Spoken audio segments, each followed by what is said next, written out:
Galnet News Digest, 31st of May 3308. We read the news so you don't have to. In this week's news, Salvation fails to respond to Tesro's plea to the superpowers. Calico Zack announces his candidacy, and we check up on Thargoids and Dredgers.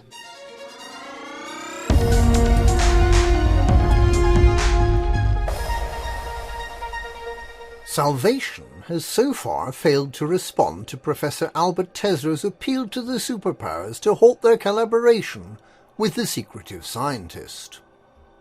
Tesro's call comes after an anonymous tip-off was investigated by a number of pilots loyal to Aegis, revealing an abandoned base belonging to the Intergalactic Naval Reserve Arm in the DG Canum Venaticorum system, and evidence that Azimuth Biochemicals worked there on a contract to attack a Thargoid hive ship with a deadly mycoid bioweapon, an attack that caused the Thargoids to withdraw completely from human space for many decades. Those events were nearly 160 years ago, but it seems possible that Azimuth Biochemicals' then Vice President of Research, Caleb Wycherley, nicknamed The Witch, took it upon himself then to mastermind the eventual total defeat of the Thargoids, and that through the use of progenitor cells he remains alive and working to defeat the Thargoids today. If he's the same witch that masterminded Project Seraph in 3202 and 3303, resulting in the death of countless human test subjects, and if he's the same witch that stole 400,000 tons of Guardian technology from the Aegis megaship Alexandria, leaving its 4,000 crew members to die, then his willingness to put to one side his moral scruples in order to achieve his goal cannot be doubted. But there's more. Tesro's anonymous tip-off suggested that investigating this abandoned site would reveal to us who Salvation really is. Caleb Wycherley, the Witch, says in the recovered logs that he is willing to be humanity's salvation.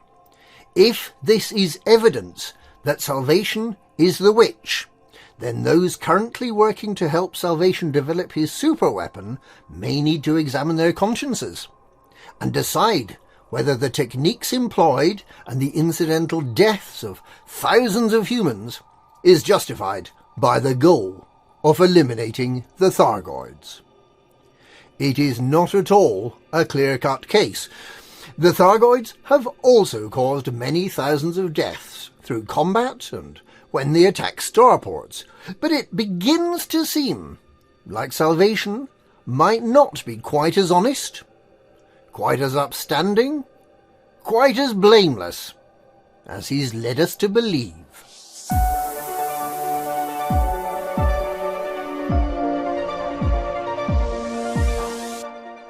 Zachary Rackham, the trillionaire business magnate and ex-pirate, the man who built shipyards in Colonia, who sponsored the Dura Drive, who fought off a hostile bid by a rival gang to take over his business empire. The man who currently possesses the Picasso masterpiece Guernica and who owns most of the Beta Hydra system.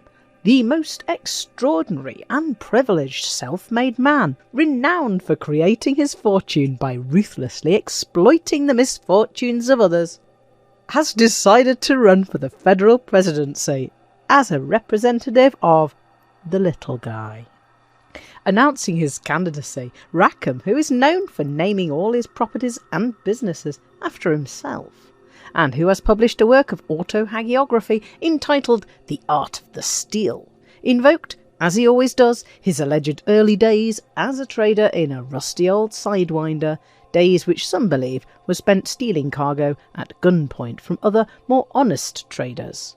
Despite his humble origins, went on Rackham, he had been persuaded by many good citizens that the Federation needs a humble but competent servant from a corporate, not necessarily corporatist, background to shake up the old tired parties, to drain the swamp, to sweep aside the old tired words of politics, and to represent the little guys in the federal government. Being a privileged insider appealing to the disenfranchised masses on the outside is a well-worn but highly successful play, and it seems that Rackham might be in with a chance when the elections come round in 3309. Many voters who chose not to participate in the 3300 elections may turn out if given the choice of a new and charismatic figurehead. It seems unlikely that either the Republican or Liberal parties would choose Rackham as their candidate.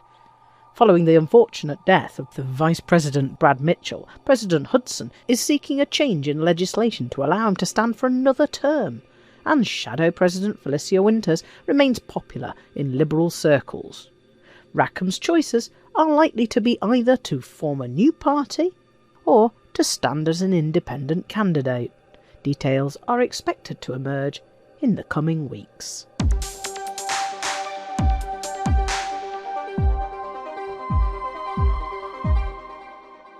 Whatever Salvation might be up to, there seems to be little practical need for his next-generation superweapon in the galaxy this week. The Thargoid incursions have all been cleared, with the Paucuman system returned to normality earlier this week, and the last damaged station has been repaired too, with Janibekov station in Sosong due to resume normal operation on Thursday.